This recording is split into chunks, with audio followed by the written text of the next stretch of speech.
మనం ధ్యానం చేసుకుందాం. పరిశుద్ధ గ్రంథమైన బైబిల్లోని మూలవాక్యంగా కీర్తన గ్రంథం 78వ అధ్యాయం. కీర్తన గ్రంథం 78వ అధ్యాయం 41వ వచనాన్ని సమయంలో మనం చదువుకుందాం, ధ్యానం చేసుకుందాం. మాటి మాటికి వారు దేవుని శోధించరు, మాటి మాటికి ఇజ్రాయేలు పరిశుద్ధ దేవునికి సంతాపం కలిగి. చిన్న ప్రార్థన. దయగలిగిన తండ్రి, వందనాలు. వాక్యం మీదనే ఆయన ప్రజల మీ వారు నిలబడి నేను నిష్ప్రయోజకుడు దాస్తున్నా. నా వల్ల ఎవరికి మేలు కలగదు, నా వల్ల ఎవరికి ప్రయోజనం కూడా లేదు. నిలబడి నేను మాట్లాడతాను. మీరు శక్తిమంతులు, మీ మాటలో జీవం ఉంది. మీ మాట మమ్మల్ని బ్రతికించేది, మాకు నెమ్మదిని కలిగించేది. వాక్యమై ఉన్న దేవా, మమ్మల్ని మీరే దర్శించి నడిపించున్నాం. యేసు నామములో అడుగుచున్నాము, ఆమేన్. ప్రభు నామానికి మహిమ కలుగును గాక. చేరికలు మీ అందరికి కూడా ప్రభు యేసుక్రీస్తు వారి యొక్క పరిశుద్ధమైన నామంలో అందరికీ శుభవందనాలు తెలియపరుస్తూ ఉన్నాం. ప్రియమైన దేవుని బిడ్డలారా, మన పితరులు ఎలా ఉన్నారు అంటే శోధించారు, బాధ పెట్టారు దేవుణ్ణి, సంతాపం మిగిల్చారు, దేవుడికి ఇబ్బంది కలిగించారు. పితరులు అంటే మన ముందున్న భక్తులు అందరూ అండి. మన ముందున్న భక్తులు చాలా మంది దేవుడి కొరకు బ్రతికిన వాళ్ళు ఉన్నారు. అంతకంటే చాలా మంది దేవునికి సంతాపం కలిగించి ఉంటారు. అర్థమైందా? కొద్ది సంఖ్యలో, లెక్క పెట్టే సంఖ్యలో సంతోష పెట్టేవారు ఉంటే, లెక్క పెట్టలేని సంఖ్యలో ఎవరున్నారు? బాధ పెట్టేవాళ్ళు ఉన్నారంట దేవుణ్ణి. ఈ ఉదయకాల సమయంలో మనం ఎలా ఉన్నాం? బాధ కలిగిస్తున్నామా మన దేవునికి? సంతోషం కలిగిస్తున్నామా అనేది మనకు అర్థం కాకపోతే, ఇలా ఎన్ని వారాలు కూడినా, ఎన్ని నెలలు కూడుకున్నా, ఎన్ని సంవత్సరాలు ఆయన సందుకు వచ్చి వెళ్ళినా ప్రయోజనం లేదు. నేను బాధికుడిగా బాధించేవాడు ఉన్నానా? సంతోషాన్ని కలిగించే వ్యక్తిగా నా ప్రభు నేను ఉన్నాను. వచ్చి వెళ్తున్నాను కదా ఆయన సంధికి. నేను ప్రతి ఆదివారం ఆయన సంధిలో కనిపిస్తున్నాను కదా. కొద్ది సమయాన్ని, కొన్ని గంటలు, ఒక గంటలో వెళ్ళిపోతాను కదా. వచ్చి వెళ్ళి నా జీవితంలో నేను ఎలాంటి వ్యక్తిగా నేను సిద్ధపడుతున్నాను, ఎలాంటి వ్యక్తి నేను తయారవుతున్నాను?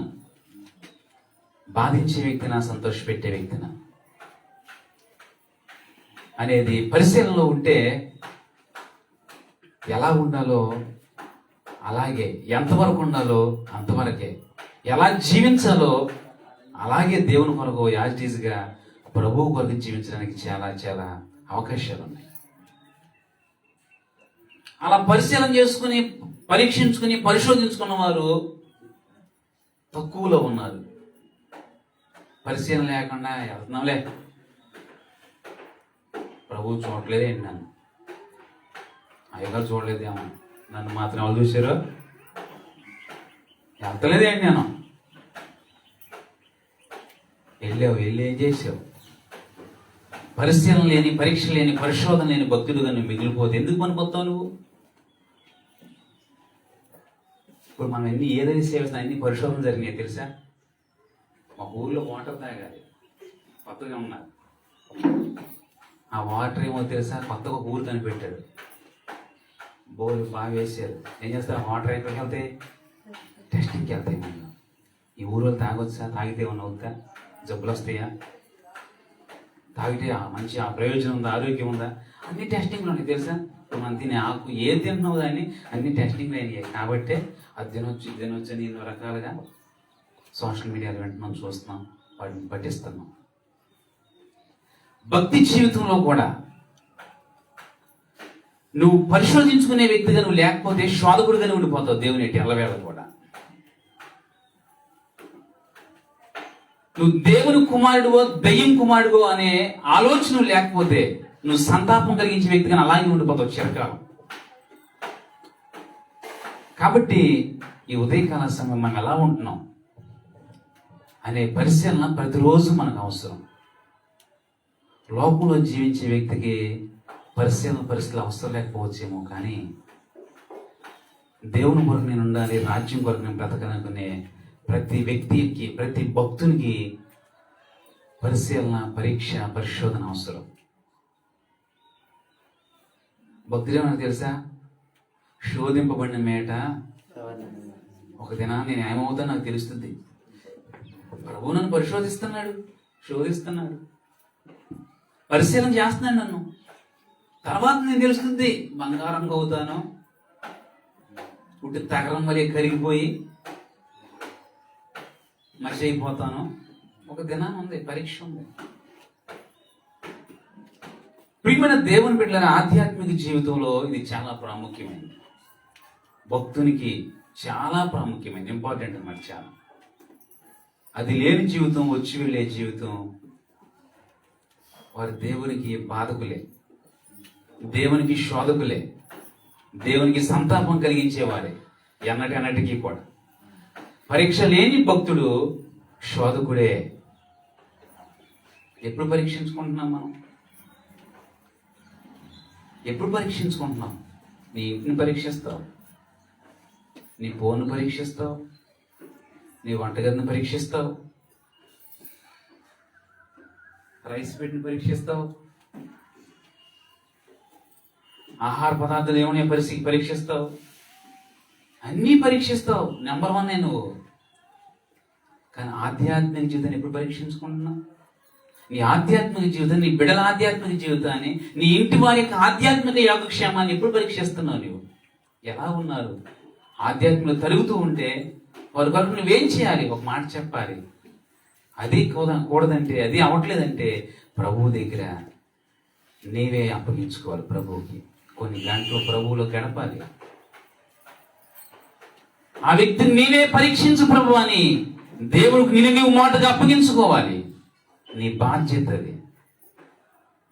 వండి ఎలాగ పెడతా నీకు బాధ్యతో, ఏది లేదో నీ కుమార్తెకి ఎంత బాధ్యత కలిగి ఉంటావు ఒక తల్లిగా, తండ్రిగా. వారి ఆధ్యాత్మిక జీవితంలో ఉన్న లోటుపాట్ల కొరకు అంతే బాధ్యతారహితమైన, బాధ్యత కలిగిన జీవితం, అంతే విధానం నీకు కూడా అవసరమనే సత్యాన్ని వాక్యం గుర్తు చేస్తుంది.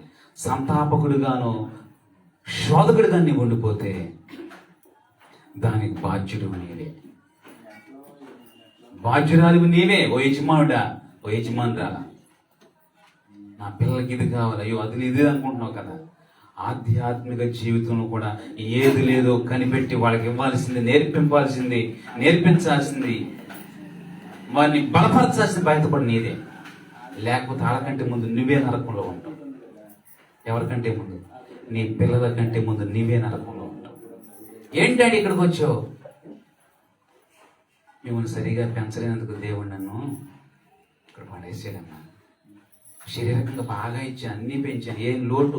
అయ్యో నా కుమారుడికి ఇది లేదా, ఫోన్ లేదా, వస్త్రాలు లేవా, చెప్పులు లేవా, ఎందుకుండాలి? నా పిల్లల అందరికంటే దరిద్రంగా ఎందుకు ఉండాలి? ఒక 5 మెట్టు ఎక్కువే ఉండాలి అనుకున్నాం కదా. మరి ఆధ్యాత్మిక ఎందుకు కిందతో చేస్తున్నా వాళ్ళని? పరీక్ష అవసరం లేదా నీకు? ఆధ్యాత్మిక జీవితం, నీ పిల్లల యొక్క జీవిత విషయాలకు పరీక్షలు అవసరం లేదా? శరీరకంగా చదివించి పరీక్షలు మాత్రం రాయించే తండ్రివా నీవు, తల్లివా? ఆధ్యాత్మిక జీవితం ఎందుకు పరీక్ష లేని వ్యక్తిగా నువ్వు నీ బిడ్డల విషయంలో నువ్వు జీవిస్తూ ఉన్నావు? ఆ బాధ్యత నీదే. ఎందుకు వాళ్ళు సంతాపంగా మిగిలిపోయారు, శోధకులు ఉండిపోయారంటే వారి పితరులు వారిని ట్రీట్ చేయలేకపోయారు. వారి పితరులు వారిని, నాయన ఇలా ఉండకూడదురా, ఐగుప్తు జీవితం మనకు తగదరా, ఐగుప్తు అని వాళ్ళు మాకు వద్దు నాయన అని చెప్పవలసిన రీతిలో సరిగా చెప్పలేకపోయారు. చెప్పారేమో కానీ వాళ్ళు అర్థం చేసుకున్నంత చెప్పలేకపోయారు వాళ్ళు. అందుకే చాలా మంది శోధకులుగా సంతాపం కలిగించే వారి వాళ్ళు ఉండిపోయారు. ఈ ఉదయకాల సమయంలో నీవు నేను మనందరికి ఎలా ఉంటున్నాం అనేది ఒక్కసారి, వాడు మాటిగా అలా ఉన్నారు. ఈనాడు అట్టి పరిస్థితులు మనం తప్పించబడాలంటే మనం ఎలా ఉండాలో 2 విషయాలని సమయాన్ని బట్టి క్లుప్తంగా మనం చదువుకునే వాక్యం ధ్యానం చేసుకుందాం. సామెతల గ్రంథం 25వ అధ్యాయం. సామెతల గ్రంథం 25వ అధ్యాయం 17వ వచనాన్ని సమయంలో మనం చదువుకుని ధ్యానం చేసుకుందాం. మాటి మాటికి నీ పొరుగు వాని ఇంటికి వెళ్ళకుము. అతడు నీ వలన విసిగి నిన్ను ద్వేషించునేమో. చాలా జాగ్రత్తగా గమనించవాలి. మాటి మాటికి మనకు అర్థమైపోయింది మనందరికీ ఈ వచ్చిన మన పొరుగు వంటికి వెళ్ళకూడదంట, వాళ్ళు విసిగి ద్వేషించే వరకే మనం దూషిస్తారేమో అనే విషయం మనకు తేడాగా అర్థమైపోయింది. తెలుగులోనే ఉంది కాబట్టి. ఈనాడు ప్రియమైన దేవుని పిల్లకి ఎవరు పొరుగు అని ఇల్లు అయిపోతుంది తెలుసా? దేవుని సన్నిధే పొరుగు అని ఇల్లు ఎంచుకుంటున్నాడు. ఊరంతా సంచరిస్తాడు, నా ఇల్లే నాదే అనుకుంటాడు. దేవుని ఇంట్లో సంచరిస్తాక మాత్రం ఏమనుకుంటాడు? ఇది పొరుగు అని ఇల్లు. ఏది పొరుగు అని ఇల్లు ఎంచుకుంటున్నాడు. ఈనాడు చాలా మంది దేవుని పిల్లలు భక్తులు సన్నిధిని మాత్రం ఇది పొరుగు అని ఇల్లు ఎంచుకుంటున్నారు. దేవుడు ఒక పొరుగువాడిగా చూస్తున్నారు. సన్నిధిలో ఉండడానికి పొరుగువాని ఇల్లుగా భావించుకుంటున్నారు చాలా మంది జీవితాల్లో. మనందరం దేవుని ఇంటికి వెళ్ళవలసిన వారని తెలుసా? మనందరం ఒక దినాన మనందరం మన ఇంట్లో అండి 8కి వెళ్ళాలి. అందరం దేవుని ఇంటికి వెళ్ళాలంటే మనందరం మన కొరకు ఇల్లు సిద్ధపడుతుందంటే ఆయన యోహాను సువార్తలో చెప్తున్నాడు. స్థలం సిద్ధపరిస్తాకి వెళ్తున్నాను, ఇల్లు కూడా కడుతున్నాను మీకు. నేనుండే స్థలంలో మీరు కూడా ఇక ఉంటారని చెప్పాడు. ప్రియమైన దేవుని బిడ్డలారా, దేవుని ఇల్లు అనబడిన సన్నిధిలో, సంఘములో, ఆలయములో ఎక్కువ గడపలేకపోతున్నామంటే ఆయన సన్నిధిని, ఆయన ఆలయాన్ని నువ్వు ఒక పొరుగువాని ఇల్లుగా నీవు ఎంచుతున్నావు. పొరుగువాని ఇంటికి వెళ్తే ఏమవుతుందని చెప్పి మనం చదివాను బైబిల్ గ్రంథంలో. అంటే వాళ్ళు దేశిస్తారేమో, విసుగుతారేమో, నీ గురించి విసుగు చెందుతారేమో, అందరం మాటలో తొందరపాటుతో అంటారేమో సులకను బట్టి అని చెప్పి శరీరంగా నాకు అర్థమైపోయింది. కానీ దేవుని ఇంట్లో నువ్వు ఎంతకాలం ఉన్నా, దేవునితో నువ్వు ఎంత సమయం ఉన్నా, చూడండి, ఒక మనిషి ఎక్కువగా మాట్లాడావు అనుకో, పోసుకోవడం లాగా అనుకుంటాడు. సోది మాట, సుత్తి మాట ఎక్కువ అనుకుంటారు. దేవుని దగ్గర మాట్లాడు, 10 గంటలు మాట్లాడు అంటాడు ఆయన. రోజంతా మాట్లాడు నువ్వు, 24 గంటలు మించి మాట్లాడు నువ్వు అంటాడా? సోదోడా అంటాడా ఆయన? శుద్ధి మాట్లాడు అంటాడా? సొల్లేడు అంటాడా? అనడం. చూడండి, లోకంలో మాత్రం అంతా కూడా నాదే అనుకుంటున్నావు నువ్వు. ద్వేషకులున్నా, దోషకులున్నా, దూషించేవారన్నా, తోలనాడేవారన్నా, చులకం చేసేవారన్నా, విలువ ఇవ్వలేని వారున్నా, అదే నీకు పరలోకంగా కనిపిస్తా ఉంది. నీకు విలువనిచ్చి, ప్రాధాన్యతనిచ్చి, పరిస్థితులనిచ్చి, ఈవుల్నిచ్చి, అందరికంటే గొప్ప స్థితిని ఇవ్వడానికి, ఉన్నత స్థితిలో ఉంచడానికి, తన పోలికనిచ్చి తనతో పాటు ఉండే అవకాశం కల్పించిన దేవుని ఇంటి విషయంలో నీవు దేవుని ఇంటిని ఒక పొరుగువాని ఇల్లుని పెంచుతూ దేవుని సన్నిధిని ఎక్కువ నువ్వు గడపలేకపోతున్నావంటే జాగ్రత్త. నువ్వు సంతాపం కలిగించే వ్యక్తువు కాదా? నువ్వు శోధకుడు కాదా? దేవునికి ఎంత శోధకుడుగా నీవు ఉన్నావు, ఎంత సంతాపం కలిగించే వ్యక్తిగా నీవు ఉన్నావో నీకు అర్థమవుతుందా? మన ఇల్లు అనేటువంటిది దేవుని ఇంటికి ఎంతో కొంత విరోధంగానే ఉంటాయి. అంటే నాయుడు గారు అవునా కదా? మన ఇల్లు అన్నీ కూడా దేవుని ఇంటితో పోల్చగలమా? దేవుని ఇంట్లో శాంతి ఉంది, సమాధానం ఉంది, నెమ్మది ఉంది, మనశ్శాంతి ఉంటుంది దేవుని ఇంట్లో. మన ఇంట్లో గలిబిలు ఉంటుంది, గందరగోళాలు ఉంటాయి, నెమ్మది లేకుండా చేసే అనుభవాలు ఎన్నో ఉంటాయి. ఇది లేదు, అది లేదు, ఇవి కావాలి, అవి కావాలి, ఇది తక్కువైంది, అది తక్కువైంది, ఇది లోటు, అది లోటు, ఇది కొరత, అది కొరత. మనశ్శాంతి లేకుండా చేసే అనుభవాలు మన గృహాల్లో, మన ఇళ్లలో ఎన్నో ఉన్నాయి. కానీ దేవుని ఇంటి విషయాల్లో, అనగా ఆత్మ సంబంధం విషయాల్లో ఒక తృప్తి చెందే, సంతుష్టిగా ఉండే, శారీరక జీవితంలో కూడా లోటులు ఉన్నాయి కూడా, ఆత్మ ఉన్న దేవుని ఇంట్లో మనం వచ్చిన తర్వాత ఒక సంతృప్తి పొందే, సరిపెట్టుకునే, సంతోషించగలిగే సామర్థ్యాలు ఒక దేవుని ఇంట్లో గడిపినప్పుడు మాత్రమే ఆ వ్యక్తికి సొంతం అవుతాయి. ప్రియమైన దేవుని బిడ్డలారా గమనించాలి. అందుకే మన హృదయాలు ఎప్పుడూ కూడా దేవుడి వైపు తిరగాలి. అనగా దేవుడు మన గృహాల్లోనికి అనగా మన హృదయాంతరంగం అనే గృహాల్లోనికి వచ్చేట్లుగా తగిన సాక్ష్యాన్ని, జీవితాన్ని, జీవనాన్ని ఈ భూమి మీద మనందరం కూడా గడపాల్సిన పరిస్థితులు మనకి ఎంతైనా ఉన్నవనే సత్యాన్ని వాక్యం మనందరికీ గుర్తు చేస్తాం. దేవుని ఇంటి విషయంలో బాధ్యత లేని వ్యక్తిగా నువ్వు బ్రతుకుతున్నావంటే, దేవుని ఇంటిని ఒక పొరుగువాని ఇల్లుగా ఎంచుకుని దేవునికి దూరంగా గడిపేస్తున్నామంటే ఎంత అవివేక, ఆత్మీయ లోటుతో, ఆత్మీయ దరిద్రతలో నువ్వు ఉన్నావు నీకు అర్థమవుతుందా? ప్రియమైన దేవుని బిడ్డలారా, గమనించిన ఒక విషయం, కొన్ని విషయాలు చెప్తాను మీకు. బైబిల్ గ్రంథంలో కొన్ని ఏళ్ల అనుభవాలు ఎలా ఉన్నాయో ఆయన ఆలోచన చేస్తే మన ఇంటి విధానం ఏంటో, మన జీవిత విధానాలు ఏంటో, దేవుని ఇంటి విషయంలో మనం ఎంతగా పొరుగువారు మనం బ్రతుకుతున్నామో అనేది మనకు అర్థం. చూద్దాం బైబిల్ గ్రంథంలో అండి కొద్ది నిమిషాలు వాక్యం నుండి. ఆదికాండం 19వ అధ్యాయం. ఆదికాండం 19వ అధ్యాయం. ప్రియమైన దేవుని బిడ్డలారా, 2వ వచనాన్ని మనం పరిశీలన చేసినట్లయితే, నా ప్రభువులారా దయచేసి నీ దాసుడునైన నా ఇంటికి వచ్చి రాత్రి వెళ్ళబుచ్చి కాళ్ళు కడుగుకోండి.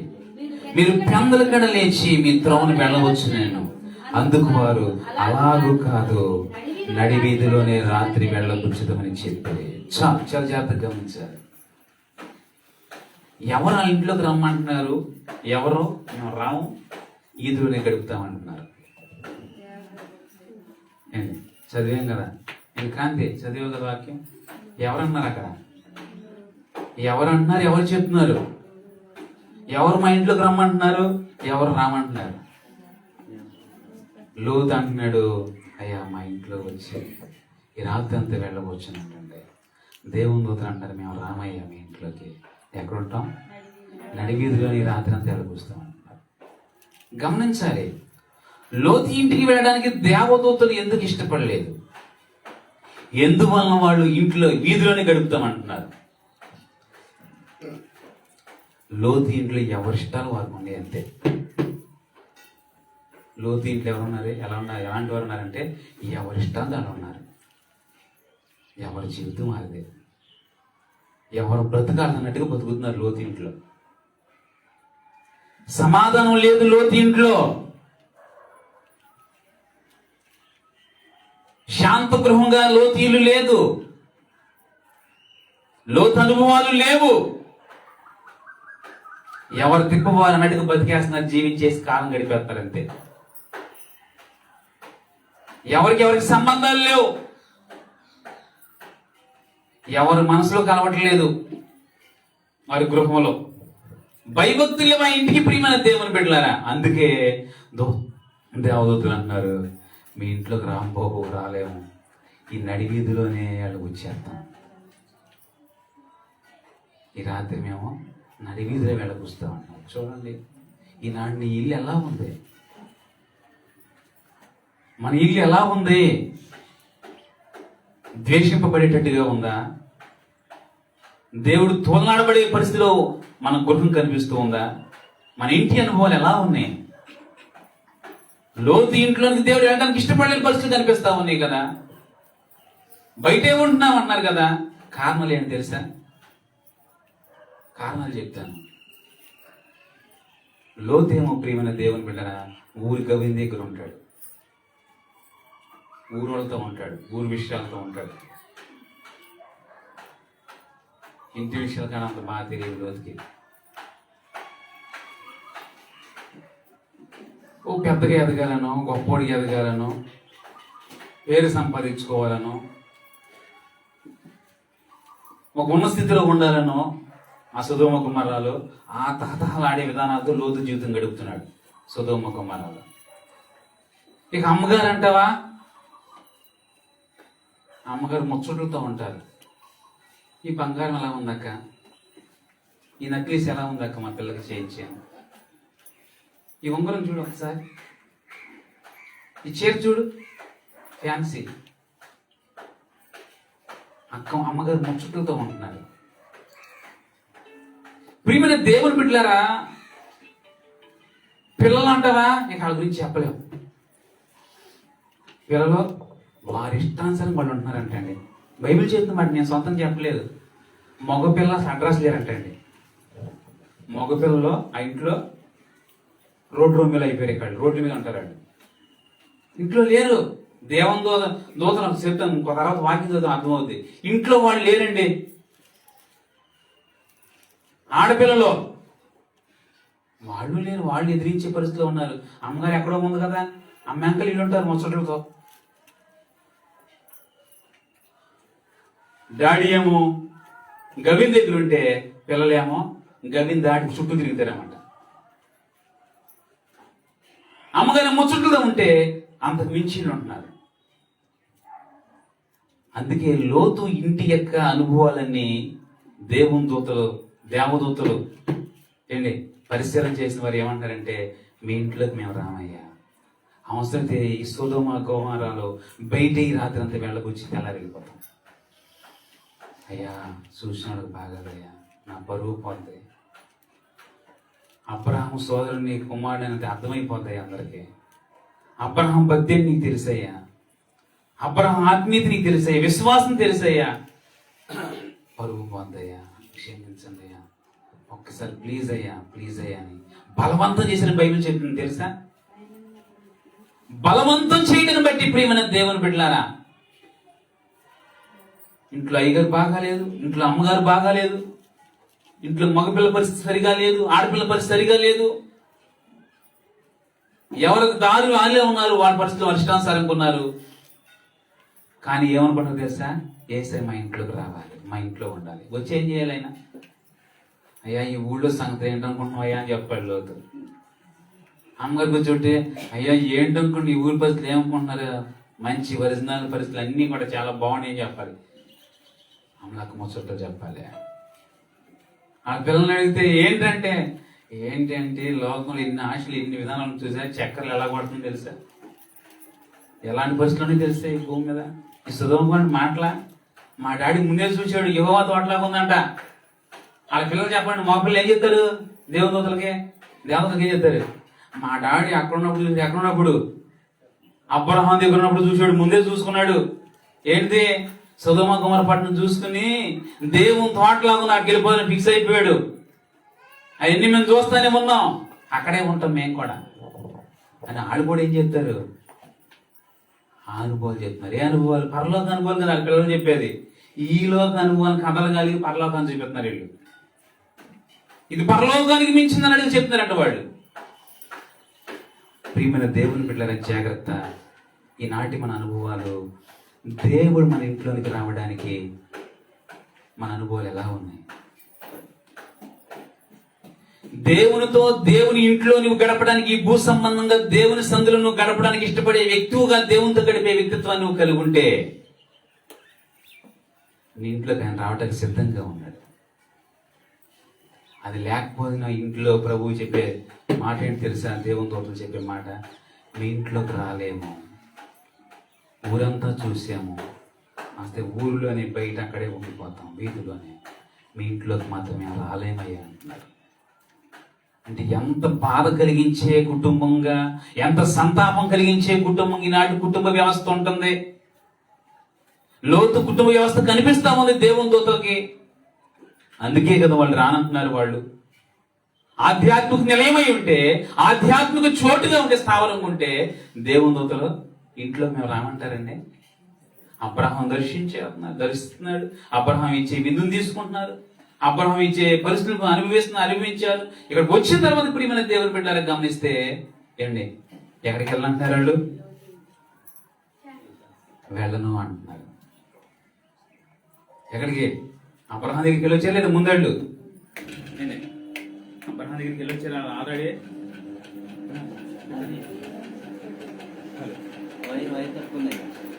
రెండు అవసరం ఏంటరా? సరే ఇంకే లేదా అది మళ్ళీ తీసుకట్టు. ప్రియమైన దేవుని బిడ్డలారా, వాక్యాన్ని మనం పరిశీలన చేసినట్టయితే, గ్రహించినట్టయితే, అర్థం చేసుకున్నట్టయితే వాక్యాన్ని, ఆల్రెడీ అబ్రహాం కుటుంబాన్ని దర్శించుకుంటూ వచ్చాడు. అబ్రహాం దాటుకుంటూ వెళ్తుంటే అబ్రహాం ప్రార్థన చేసినట్టు, అయ్యా మరి సొదొమ గొమొర్రాలో మరి ఏం చేద్దాం? ఏం చేయమంటావు? 50 మంది ఉంటే రక్షిస్తావా? 10 మంది ఉంటే రక్షిస్తావని బేరం కూర్చుకుంటా వచ్చాడు శివాలయం.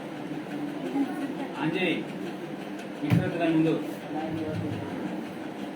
ప్రియమైన దేవుని బిడ్డల వాక్యాన్ని మనం పరిశీలన చేసినట్టయితే, అర్థం చేసినట్టు దేవుని యొక్క వాక్యాన్ని మనం పరిశీలన చేసినట్టయితే, అబ్రహాం ఇంట్లోకి వెళ్ళాడు, అబ్రహాం ఇచ్చిన ఆతిథ్యాన్ని పొందుకున్నాడు, అబ్రహాం ఇచ్చిన ఆశీర్వదించి వచ్చాడు. మరి ఏటికి నీకు సంతానం పుడగలుగుతుందని చెప్పి ఆశీర్వదించి వెళ్ళాడు. మరి లోతు దగ్గరికి వచ్చరికి ఇంట్లోకే రానాడు. గడప కడతామంట, నీ గడపను దొక్కలేమన్నాడు. ఒకళ్ళు అన్నారు, మీ గడప గడ దొక్కనన్నాడు నన్ను, మీ గడప దక్కనన్నాడు. ఇది నా గడప కాదు. ఎవరి గడపండి ఇది? ఫ్యాన్ లాభించండి.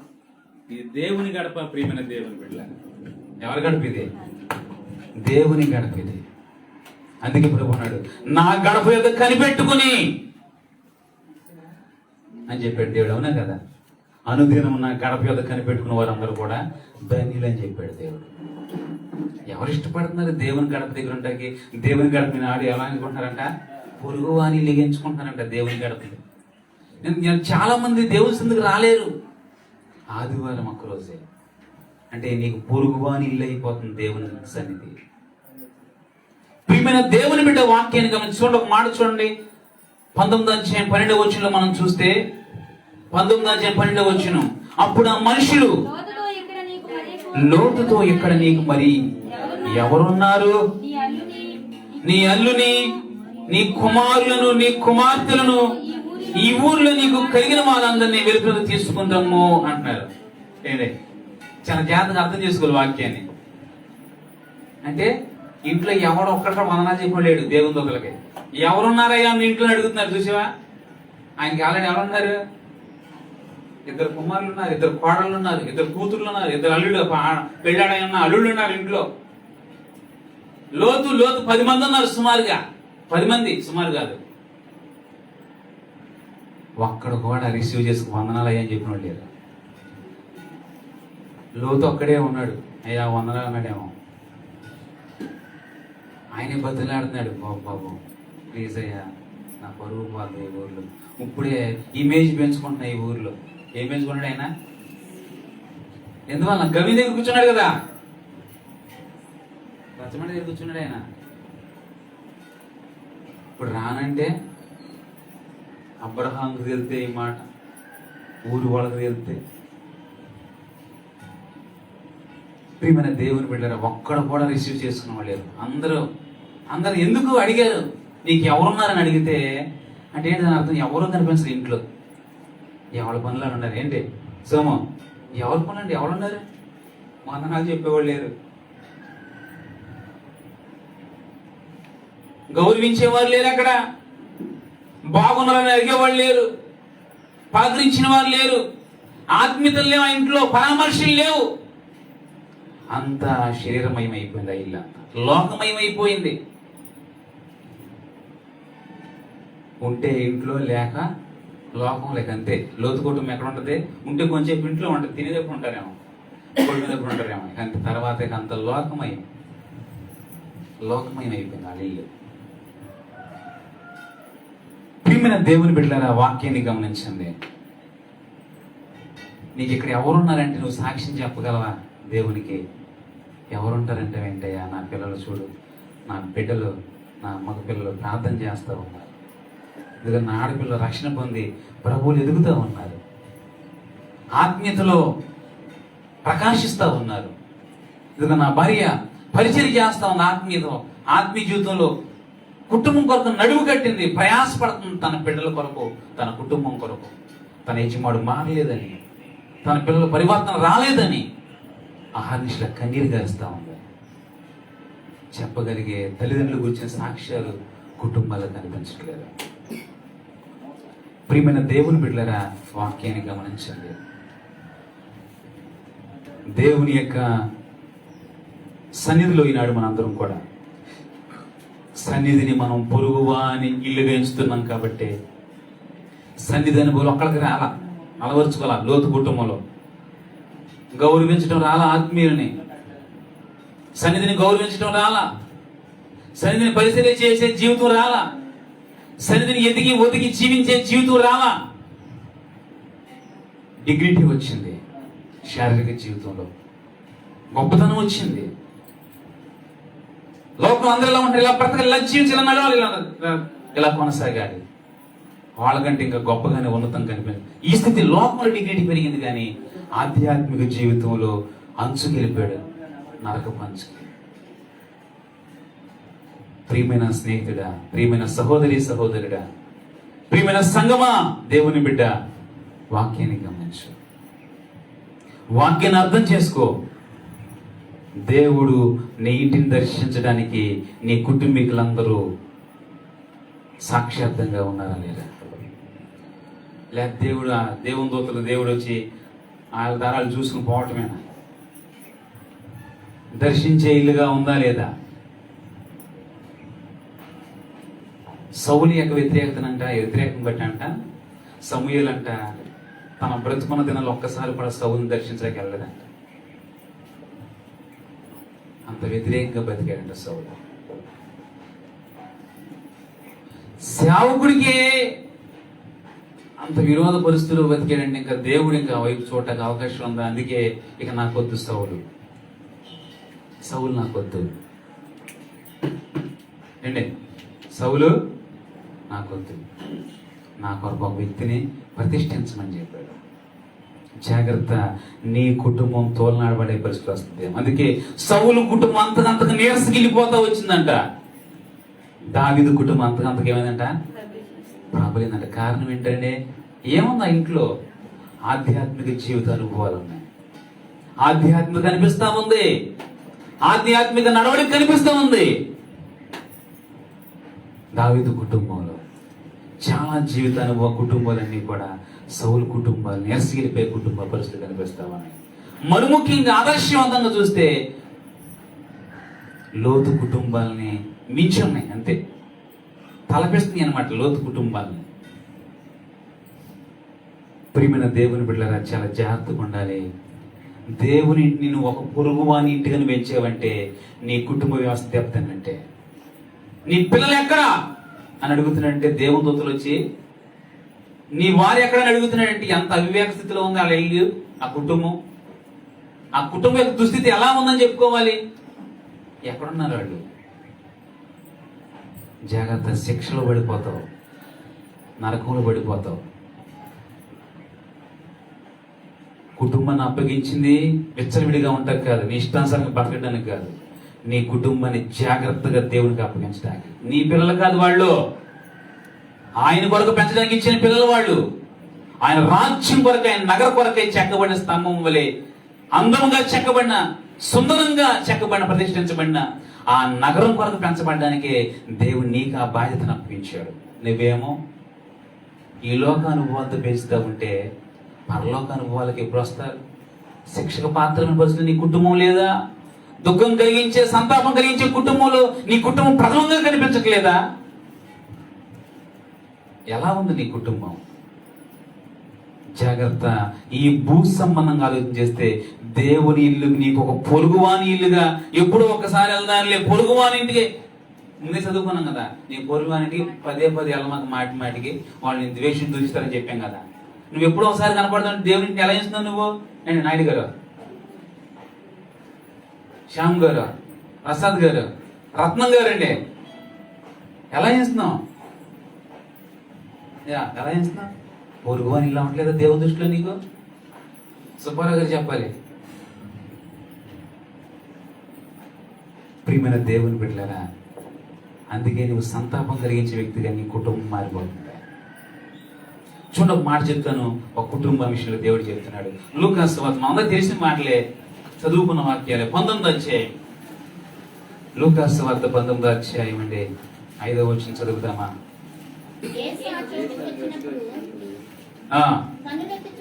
కనులెత్తి చూచి జక్కయ్య త్వరగా దిగుము, నేడు నేను నీ ఇంట ఉండాలనుకుంటున్నాను అబ్బాయి అని అతనితో చెప్పాడంట. ప్రియమైన దేవుడు, ఎవరింట్లో ఉండాలన్నాడు ఏసయ్య? బాబు మా ఇంటికి రా బాబు అంటే ఏమన్నాడు ఏసయ్య? లోతు ఇంట్లోకే, నేను రానయ్యా. ఏంటయ్యా మంచి కట్టడం కడితే టైల్ చేపిస్తావా ఇంట్లో? బాగా చేపించే ఇల్లు శుభ్రం ప్యాకింగ్ చేసి రంగులు వేపిస్తే రానంటాం ఏంటి? మంచి మోడల్ కట్టినండి ఇంటి రానంటే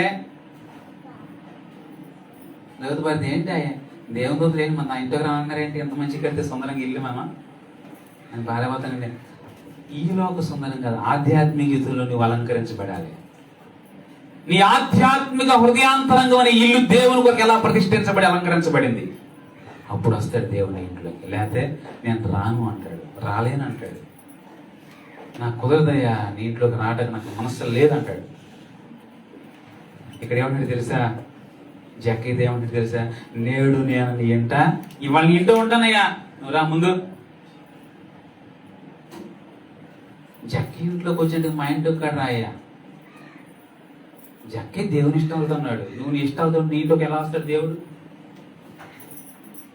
నీ ఇష్టాలు దేవుని ఇష్టాలు కావలేదు, ఎలా వస్తాడు దేవుని ఇంట్లోకి? నీ ఆలోచన దేవుని ఆలోచనగా మారట్లేదు, ఎలా వస్తాడు నీ ఇంట్లోకి? నీ ఉద్దేశాన్ని భూ సంబంధంగా ఉన్నాయి, ఎలా రాగలడు నీ ఇంట్లోకి? రా ప్రభువా అని పాట పాడుతూ వస్తాడా? నువ్వు రావాలేసయ్యా, నువ్వు రావాలేసే అంటే పాడుతూ వస్తాడా? ఏమంటే వస్తాడు? జక్కయ్య హృదయాన్ని మార్చుకున్నాడయ్యా, మారుమాసు పొందాడయ్యా, పనికి మాల జీవితం వదులుకున్నాడయ్యా, మోసపూరితం బతుకు మార్చుకున్నాడయ్యా. నువ్వు అలా నేను వస్తా, నీ ఇంట్లోకి నువ్వు పిలవకుండా వస్తా, వచ్చాయా నేను ఇంట్లో ఉండాలనుకున్నాను అని చెప్పి ఆయన తలుపు తట్టాడంట. అలాంటి జీవితం మనలో లేకుండా ఆయన ఎలా రాగలడు? జక్కయ్య వలె మన ఇంటి అనుభవాలు ఉండాలి. జక్కయ్య జీవిత అనుభవాలు మన జీవితంలో కనిపించాలి. అనగా తన హృదయంలో నిజమైన ఆశతో దేవుని మీద ఉన్నాడంట, నిజమైన ఆశతో ఉన్నాడంట జక్కయ్య. దేవుని గురించి నిజంగా ఇలా బ్రతకాలి, నిజంగా ఇలా జీవించాలి అనే ఉద్దేశాలతో ఉన్నాడు. ఈనాడు మన ఆశలు, మన కుటుంబ ఆశలు ఎలా ఉన్నాయి చెప్పనా?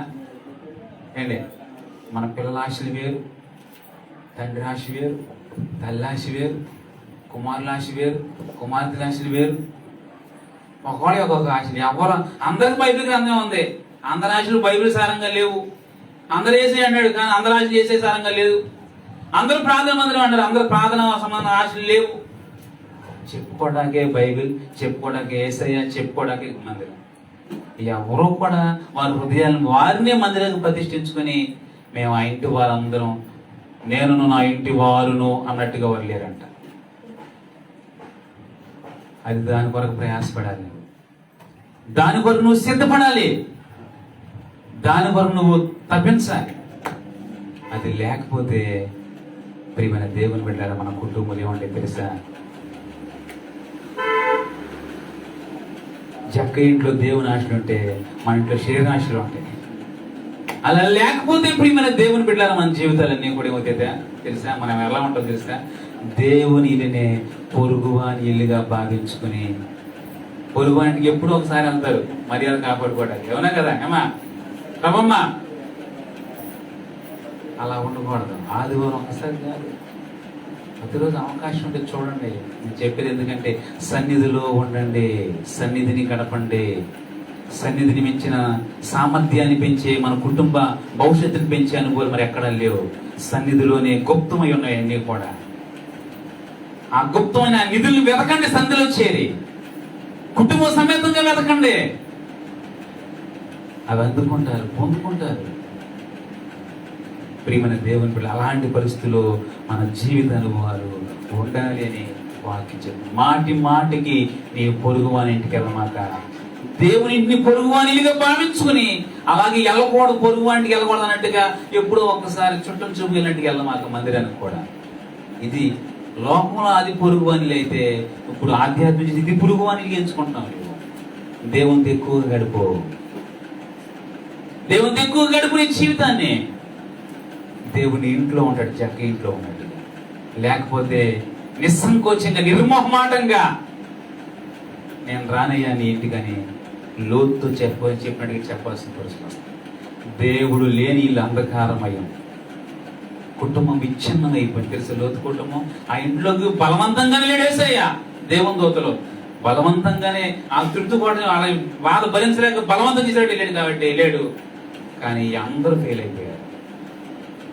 దేవుడు వెళ్ళినంత మాత్రం కాదు, హృదయాల్లో ప్రవేశించేంత పరిస్థితిలో నీవు ఉండాలి. ఇంట్లోకి వచ్చినంత మాత్రం మనకు ఒరిగేది ఏం లేదు. నీ హృదయం అనే ఇంట్లో నీ బిడ్డల హృదయాల్లో దేవుడు ప్రవేశించడానికి తగిన అనుకూలత కలిగిన పరిస్థితి నీ గృహం కలిగించాలి. అలాంటి జీవితం నీవు కలుగుండు తండ్రిగా, నీవు కలుగుండు తల్లిగా నీ బిడ్డలకు నేర్పించు. లేకపోతే ఓ తండ్రి ఓ తల్లి, నీవే నరకంలో ఉంటావు. నీ పిల్లల కంటే ముందుగా నీవే నరకంలో ఉంటావు. నేను నా తల్లిదండ్రులు ఇక్కడ ఉన్నారేంటి అనుకుంటారేమో వాళ్ళు. జాగ్రత్త, దేవుడు నిన్నే లెక్క అడుగుతాడు. తండ్రులు ద్రాక్షకాయలు తింటాయంట, పిల్లల కోళ్ళు పులిసిపోయి అంట. ఎవరు తింటే ఎవరు తిన్నారు? తండ్రులు తల్లిదండ్రులు ద్రాక్షకాయలు తిన్నారంట. ఎవరు కోళ్ళు పులిసినాయి అంటే ఆగింది పులిసినాయంటే అది తినలేదుగా. అది చెప్పిన కాదు, చెప్పలే మా నాన్న ద్రాక్షకాయలు తింటాడని చెప్పాడు అనలేదుగా. నీ ఆధ్యాత్మిక బలహీనతలు, నీ ఆధ్యాత్మిక లోట్లు కొరతలు నీ బిడ్డలను ఆదరించేస్తాయి, బలహీనపరిచేస్తాయి, విచ్ఛిన్నం చేసేస్తాయి. జాగ్రత్త. దేవుని యొక్క వాక్యం ఊరికి నేను చెప్పట్లేదు, జాగ్రత్త అని చెప్తుంది. రెండవది మనం జ్ఞాపకం చేసుకుందాం ప్రియమైన దేవుని పిల్లల, అపోస్తలుల కార్యములు. నేను ముగిస్తాను, క్లుప్తంగా ముగించేస్తాను ప్రియమైన దేవుని పిల్లల. అపోస్తలుల కార్యములు కొత్త నిబంధన గ్రంథములో 24వ అధ్యాయం 26వ వచనాన్ని మనం చదువుకుందాం.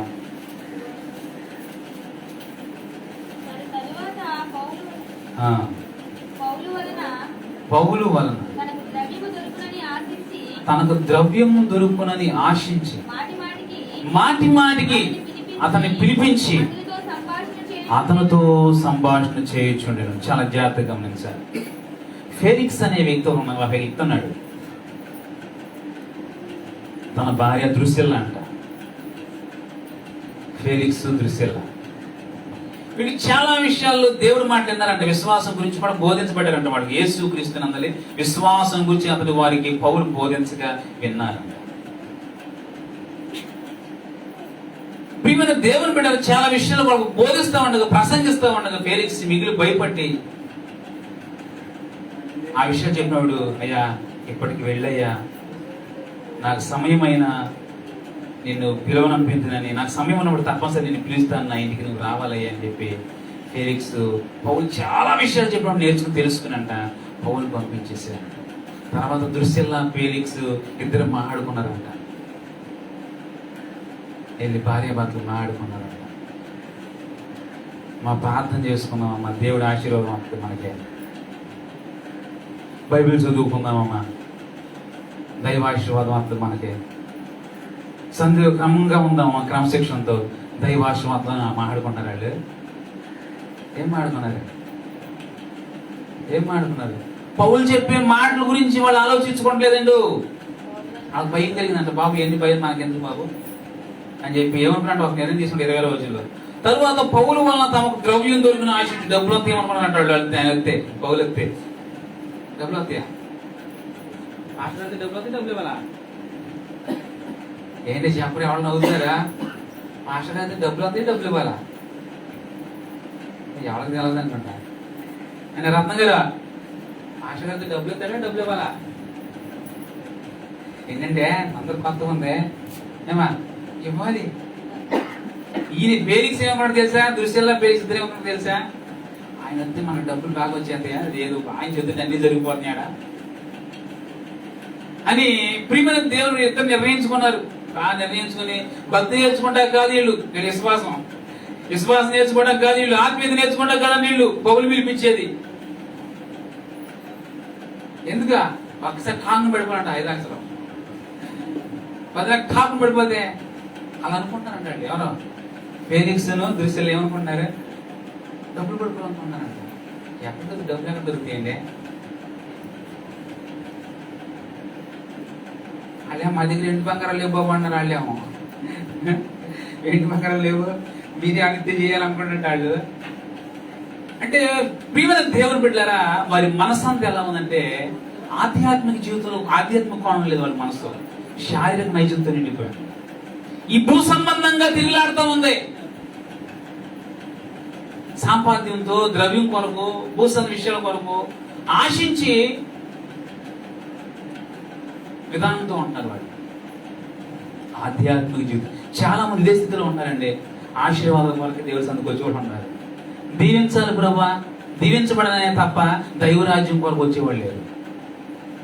ఈ బాధల పోవాలని వచ్చేవాళ్ళు ఉన్నారు, కానీ బాధలు పోగొట్టుకుని పరలోకం చేయాలని చెప్పి వచ్చేవాళ్ళు లేరు. వీళ్ళందరూ బట్టి దేశానికి ఏమీ ప్రయోజనం లేదంట. ఏసై దేవుడి రాజ్యం కొరకు ఉండాలనుకునే విధానం జరుగుతుంటారు. వాళ్ళని బట్టి దేవుడు వాళ్ళకి సలాం పడతాడు, సంతోషపడతాడు. నా కుమారుడా, నా కుమార్తె అని కలవరిస్తుంటాడు వాళ్ళ పోలీసు. దేవుని రాజ్యం కొరకు తగ్గించాలి మనం. రాజ్యం ఎన్ని ఉందని అన్ని పెట్టేస్తాం.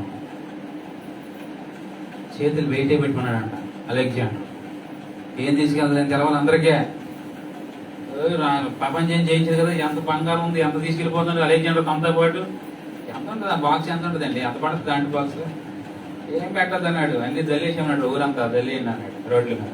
చేతి మాత్రం బయటే పెట్టమని చెప్పాడు. అంటే అలెగ్జాండర్ గ్రేట్ కానీ అన్ని జయించారు, కానీ ఏం తీసుకెళ్తలేదు. అంత ముట్టిగా అంటున్నాడు, ఏమీ లేవు అలెగ్జాండర్తో పాటు.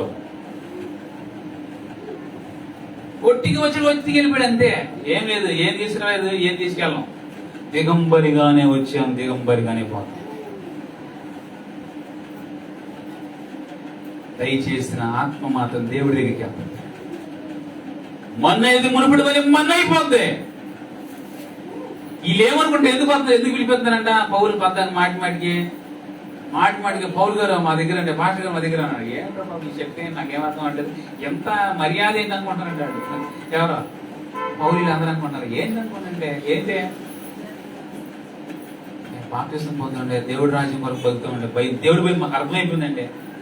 దేవుడి కొరకు జీవించకపోతే నరకం పడిపోతే మాకు తెలిసిపోయిందండి. ఇక విశ్వాసం గురించి చెప్పండి, ఇంకా ఆధ్యాత్మిక గురించి చెప్పండి, పరలోకం గురించి చెప్పండి, ఏసై ప్రేమ గురించి చెప్పండి అంటలేదు వాళ్ళు.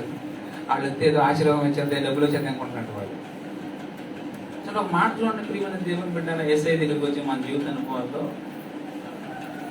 ఏ లాభంతో ఏం అపేక్షించి ఆయన సందులో మనం ఉంటున్నాం. ఏసుకేలు గ్రంథం 33:31 పాత నిబంధనకి వెళ్ళిపోండి. ఏసుకేలు గ్రంథం 33:31 33:31. నా జనులు రాదగిన విధంగా వారిని ఎద్దకు వచ్చి నా జనులైనట్టుగా నీ ఎదుట కూర్చుండి నీ మాటలు విందురుగానే వాటిని అనుసరించి ప్రవర్తింపరు. వారు నోటితో ఎంతో ప్రేమ కనపరుస్తారు, కానీ వారి హృదయం లాభాన్ని మాత్రం అపేక్షిస్తున్నారు. రాదగిన విధంగా వస్తున్నారంట, కూర్చోదగిన విధంగా కూర్చుంటున్నారంట, పోదగిన విధంగా పోతున్నారంట. వారి హృదయంలో ఏముంది ఏంటి, నా మాటలు అంటున్నారు కనబడి అట్లా అనుసరించాలంటే వెళ్ళినాక ఎవరన్నా ఆయన మాటలు ఏమన్నామని గుర్తు చేసుకోండి. ఎవరన్నా ఉన్నారా? నా మాట అంటారు నాకు అట్లా అనుసరించండి. వీళ్ళు పుస్తకాలు రాస్తారు, బైబిల్ టిక్కులు పెడతారు, కానీ దాన్ని అనుసరించండి. వీళ్ళు మళ్ళీ గుర్తు చేసుకురండి. మొత్తాలు పోతారు అంతే. రాసినట్టుగా ఉంటారు, విన్నట్టుగా ఉంటారు, బైబిల్లో గీతలు పెడుతున్నట్టుగా ఉంటారు, మళ్ళీ వెళ్ళిపోతారు అంతే. నా మాటల సంఖ్య ఎక్కువ, కాకపోతే వాళ్ళ నోటితో యేసయ్య అంటే అంత ప్రేమో అంటారంటే ఇక్కడ వాళ్ళు చెప్పిన వాక్యం ఎంతో ప్రేమను కనపరుచుదురు వాళ్ళు. యేసయ్య రాజ్యం అంటే, యేసయ్య అంటే సన్నిధి అంటే, ప్రార్థన మందిరం అంటే ఎంతో ప్రేమనట్టుగా నటిస్తారు. కానీ వారి హృదయం లాభాన్ని మాత్రం అపేక్షిస్తుందంట, దేవుని రాజ్యాన్ని అపేక్షిస్తలేదు. ఈనాడు నీ ప్రయాస, నీ పని, నీ తపన భూ సంబంధంగానే ఉంటే జాగ్రత్త, నరకబాధకు వెళ్ళిపోతావు. గ్యారెంటీ అది. నరకానికే నువ్వు డైరెక్ట్గా నరకమే. నీ మనస్సు ఆధ్యాత్మికతో పరితపించకపోతే, పరలోకి నేను ఉండాలని ఒక నిశ్చయిత నువ్వు ఉండకపోతే నువ్వు నరకపోతాడువే. ఎన్ని కలుగున్నా, ఎంత కలుగున్నా, ఏం చేసినా వచ్చేళ్తాను ఇక్కడ వచ్చేళ్తానంటే అంతే. వాళ్ళు కూడా వచ్చేళ్తానంటే కొన్ని మాటలు ఎక్కారంటే ఆడును, కానీ వారి హృదయం వేరే రూట్ లో ఉందంట. నా రూట్ సపరేట్ అన్నట్టు ఉందంట వాళ్ళ హృదయం. కాబట్టి అలా ఉండమాకండి అని బైబిల్ చెప్తుంది. నా ఎంతకు వచ్చే వారులారా గమనించండి, మేలు పొందాలని కాదు, పరలోకం ఆత్మ మేలు పొంది పరలోకం ఉండాలని చెప్పారండి నా దగ్గరికి. దేవుని వల్ల నీకు మేలు కావాలనుకుంటే నీ మనస్సును బట్టి ఆయన తప్పక ఆశీర్వాదం ఇస్తాడు. నీ ఆంతరంగాన్ని బట్టి. నీ ఆత్మ దేవునితో లేకపోతే ఆశీర్వాదం అనేది దేవుని ద్వారా పొందవు. శరీరంగా పొందుతావు, కానీ నెమ్మది మాత్రం ఉండదు నీకు. శరీరంగా అన్ని కాలం ఉండవు, శాంతి ఉండదు నీకు, కరువైపోతాయి. ఎందుకంటే దేవుడు లేని ఆశీర్వాదం నీకు కొంచెం కొన్ని నెమ్మది నువ్వు, మనశ్శాంతిని ఇవ్వు. బైబిల్ గ్రంథంలో ఉన్నాడు గాడి సీమోన్ అండి. గాడి చదివాం కదా, గాడి సీమోన్ అతను. అని గాడి వాళ్ళు తెలిసే మీకు 10 రూపాయలు 10 లక్షలు లాగుతున్నాడు. చూసారా, గాడి ఉంది. రండి బాబు అన్నాడు కదా. ఏంటి 10 రూపాయలు అంటే ఓ పొద్దుంటాడు గారడి కనిపెట్టాడు, కొంచెం చేస్తాడు. ఇలాగే గారడి వాడు సీమోన్ అనే ఒక వ్యక్తి వచ్చాడంట పేతురు యోహాను దగ్గరికి. వీళ్ళు చెప్తుంటే మేలు జరుగుతుందంట, ఎంతో మంది రక్షణ పొందుతారంట, మారు మనసు పొందుతారంట, అద్భుతాలు చూస్తారంట, ఆశ్చర్యకాలు జరుగుతున్నాయంట. ఇక లాభం లేదు, నేను కూడా ఎలా చేసేయాలనుకున్నాడంట. ఎవరిలాగా? పేతురు యోహాను నేను కూడా మొదలెట్టాలనుకున్నాడంట. ఏం చేయాలి ఏంటి అనుకున్నాడంట. అనుకునే చివరికి డబ్బు తీసుకొచ్చి చాలా దగ్గర పెట్టేసినట్ట. ఎవరి దగ్గర? పేతురు యోహాను దగ్గర. ఏంటయ్యా అంటే, మీలాగా నేను చేయాలి, ఇక డబ్బు తీసి నాకడ ఆ వరం ఇచ్చాను అన్నాడు. ఏ వరం కాదంటే ఇంకే ఏదంటే అయిపోవాలంటే ఇంకే వరం అన్నారు. నీ డబ్బుతో పాటు నువ్వు కూడా నశించిపోతుంది కాక అన్నారండి. నశించిపోతే డబ్బు నశించిపోయేది. అది దేవుడు నిరంతరం నిలిచే దేవుడి కొరకు నిలబడు, దేవుడి ఆత్మ నీకు ఇస్తాడు. డబ్బుతో కొనాలని చూస్తున్నావా? డబ్బుతో అది లేదు, లోక పరిస్థితి అది లేదు, లోకంగా అది ముడిపడలేదు. కానీ ప్రియమైన దేవుని బిడ్డలారా, ఆధ్యాత్మిక అనుసరణ బట్టి జీవితాన్ని బట్టి మాత్రమే అది ఉన్నదనే సత్యాన్ని మనందరం కూడా గమనించాలి. మాట చూడండి, అపోస్తలుల కార్యాలు 8వ అధ్యాయాన్ని ముగిస్తాను వాక్యానిక. అపోస్తలుల కార్యాలు 8వ అధ్యాయం, అపోస్తలుల కార్యాలు 8వ అధ్యాయం 19-20 వచనాలు. వారి ఎదుట ద్రవ్యం పెట్టి నేను ఎవరి మీద చేతులుంచుదునో వాడు పరిశుద్ధాత్మ పొందినట్లు ఈ అధికారం నాకు ఈడని అడిగాను. అందుకు పేతురు, నీవు ద్రవ్యం ఇచ్చి దేవుని వరం సంపాదించుకుందని తలంచుకున్నందున నీ వెండి నీతో కూడా నశించును గాక. నీ హృదయం దేవుని సరైనది కాదు, కాబట్టి నీకు ఈ కార్యం అని అసలు పాల్పొంపలేవు. కాబట్టి నీ చెడుతనను మానుకుని మారు మనసు పొందు, ప్రభువుని వేడుకో. ఒకవేళ నువ్వు క్షమించబడి నరకానికి పోకుండా పరలోకంకి వెళ్ళడానికి అవకాశం ఉంటాయేమో, ముందు బతుకు మార్చుకో, నీ హృదయ పరిస్థితిని మార్చుకో, నీ చెడుతనాన్ని మార్చుకో, నీ హృదయం చెడు విధానం క్షమించబడేట్టుగా చేసుకో. దేవుడిని నీ హృదయం సరిగా మార్చుకో. దేవుని కాలం నీకు ఎలా పాల్పొంపులు పొందలేవు. నువ్వు ఎలా పాల్పొంపు పొందుతాం ఏంటి? ఎలాగ హృదయం సరిగ్గా ఉండాలంటే, దేవుడి కృప పొందాలంటే మనం కానుకీత అయిపోద్ది ఏంటి? కానుకలు ఇవ్వాలి దేవునికి, వాడితో అవదు, నీ హృదయం బట్టి అవుద్ది. అది తెలుసా? డబ్బులతో ఏది అవదో, డబ్బులతో లోకంతో లోకంలో పని అవుతాం. కానీ దేవుని దగ్గర వాక్యాన్ని వెంబడిస్తూ, వాక్యం చేస్తూ, వాక్య ప్రకారం బ్రతుకుతూ, ఆ వాక్యంతో నీ హృదయాన్ని సన్మార్గం నడిపించుకున్నప్పుడు మాత్రమే దేవుడు ఆ ఫలాన్ని, ఆ కృపను నీకు ఇస్తాడు. ఈ గాడి చేసినట్టు ఇంకా ఇది ఉంటే ఇంకా ఎక్కువ చేయొచ్చు అనుకున్నాడు. నిజంగా గాడి చేయొచ్చు అనుకున్నాడు, రియల్ గా చేయొచ్చు అనుకున్నాడు. ఆ కనికడుతూ ఇప్పుడు కొంచెం చేస్తున్నాను, వీళ్ళు కానీ నాకు ఈ డబ్బు పెట్టి నాకు ముందు ఇంకా గొప్పగా ఇచ్చారనుకో, ఏం చేసి అనుకున్నాడు? ఇంకా ఉన్నతంగా చేసేవచ్చు, నేను డైరెక్ట్ గా చేసేచ్చు. ఇప్పుడు ఈ కనికట్టుతో కాదేగా, ఎలా కట్టితేగా ఇక్కడ దేవుని తరం చేయొచ్చు అనుకున్నాడు. వాళ్ళు ఏమన్నారు? నీ వెండి నీతో కూడా నాశనమైపోను కాదు. పిచ్చోడా, నీ హృదయం సరి లేకుండా దేవుడి ఆశీర్వాదం ఎలా పొందుతారా? సీమోను, డబ్బులు తీసుకొస్తే అయిపోద్ది అనుకున్నావా? లోకంలో పని అయినట్టుగా దేవుడి దగ్గరికి కూడా ప్రార్థన చేయాలి, ప్రార్థన చేయి, ఆరాధన చేయాలి, ఆరాధన చేయి, వాక్యం చదవాలి, వాక్యం చదువు, క్రమంగా సంధికి వెళ్ళాలి, సంధికి వెళ్ళు, దేవునికి ఇవ్వాల్సిన భాగాలు ఇవ్వాలి, ఇవ్వు. తదుపరి నీ హృదయాన్ని వీటన్నిటితో పాటు దేవుడి సరిగా ఉందో లేదో చెక్ చేసుకుంటూ ఉండాలి. అప్పుడు దేవుళ్ళలో పాల్పంపులు ఉంటాయి నీకు. ప్రియమైన చాలా మంది ఈనాటి జీవిత అనుభవాలు ఎలా ఉన్నాయంటే గాడి సీమోన్ అనుభవాలు అయిపోతాయి చాలా మందికి. పౌలు పిలిపించి ఫేలిక్స్ ఏమంటాడు, దృశ్యాలు వీళ్ళిద్దరూ కూడా, మాకు ద్రవ్యం వచ్చేయాలి బాబు నువ్వు వచ్చినప్పుడు, మాటి మాటికి పిలిపిస్తాను అంటే, ప్రియమైన దేవుని పెట్టారా పౌలు ఏంట్రా బాబు వీళ్ళు లేదు ఆత్మీయత నేర్పుతారంతే, లేదు శరీరం గురించి చెప్తారా, కోరికలు వాడుతున్నారు వీళ్ళ అనుకున్నాడంట. ప్రియమైన దేవుని పెట్టారా చాలా జాగ్రత్తగా ఉంటాం వాక్యాన్ని. మాటి మాటి ఎందుకు శోధించారు తెలిసేవాళ్ళు, వాళ్ళ హృదయం సరి లేకుండా దేవుని శోధించడం మొదలెట్టారంట. శరీరంకి ఏదో చేస్తున్నాం అనుకుంటా దేవుడి కార్యాలు చూసేస్తాం అనుకుంటారంట వాళ్ళు. అలా ఉండేవాళ్ళు దేవుని శోధించేవాళ్ళు కదా. హృదయం సరిగా లేకుండా దేవుని దగ్గర ఎంతకాలం జీవిస్తే రాజుగారు అంటే దేవుడికి సంతాపం కలిగించే వ్యక్తులమా లేకపోతే సంతోషం కలిగించే వ్యక్తులమా? మన హృదయం సరిగా ఉండాలి, మన హృదయం మార్పు చెందాలి, మన హృదయ పరివర్తన మారాలి. ప్రియమైన దేవుని బిడ్డలారా, నేను ఇది చేశాను దేవుడికి అది చేశానంటే అయిపోతుంటే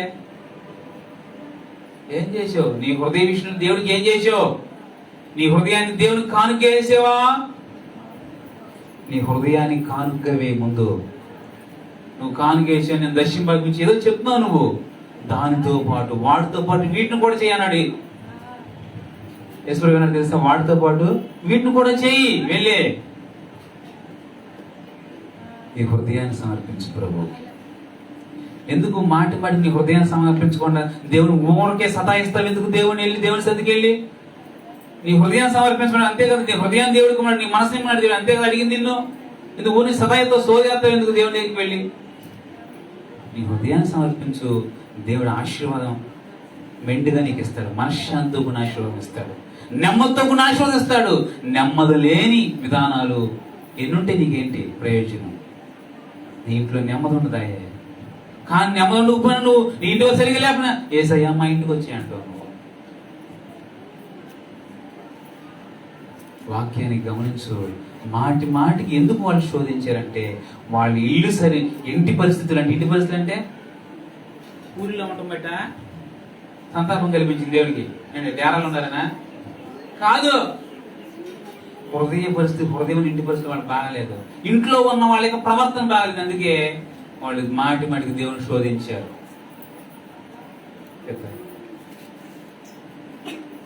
మాటి మాటికి పౌలు రమ్మన్నారంట, సేవకుడు మన దేవుని రమ్మని ఆహ్వానిస్తున్నారంట, కానీ హృదయాన్ని మాత్రం దేవుడికి ఇవ్వట్లేదంట. అదొక్కడ మాత్రం అడగలేకపోతుంది. అదొక మాత్రం ఎవరంటే ఎవరికి ఇచ్చారంట హృదయాన్ని? ఎవరికి ఇచ్చారు? వాళ్ళకి నీ మనసు కానీ నా మనసు నేను ఎవరైనా బాబు ఎవరికి ఇచ్చేసారంటే మనసుని ఎవరికి ఇచ్చారు? దెయ్యానికి ఇవ్వాలి నీ మనసుని. ఎవరికి ఇవ్వాలి నీ మనసుని, నీ హృదయాన్ని? వాళ్ళకి ఇవ్వు, ఏసైకి ఇవ్వు. ఎవరికి ఇచ్చిన నువ్వు నీ జీవితం ఫెయిల్ అయిపోయినట్టే, నాశనం అయిపోయినట్టు నీ బతుకు, నీ జీవితం కుప్పకూలిపోయినట్టే. దేవునికి నీ మనసు, నీ హృదయాన్ని. అప్పుడు దేవుడు నీతో ఉండి నిన్ను ఆశీర్వదిస్తాడు.